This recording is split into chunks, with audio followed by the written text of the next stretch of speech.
got Ed in Austin, and it may or may not be the same Ed from last week. Ed, you there? Hello? Hello, Ed. Hi, this is Ed from last week. Well, welcome back, and an apology if you thought I was rude.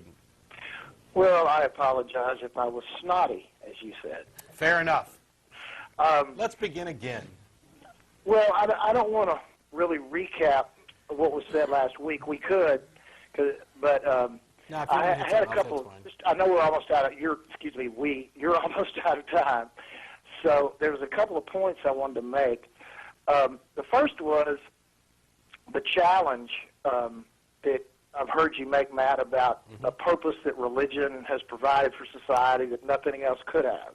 Am I correct? That's not quite the way I phrased it, because I'm not saying it wasn't purpose. What it is a benefit, a real, tangible, positive benefit that can only be achieved through religious means. Right. Okay.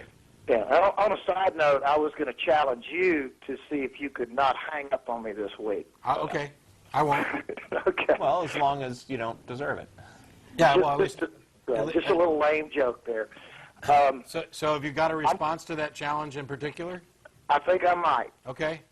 And it goes to my second point, which is what I wanted to talk about regarding what Jeff had said at the first of the show. Okay. The purpose that religion has served is the fear of hell. But that's not real or tangible. I'm sorry, what? How is that real or tangible? Well, The fear itself? Let me answer, if you would. Yeah, go ahead.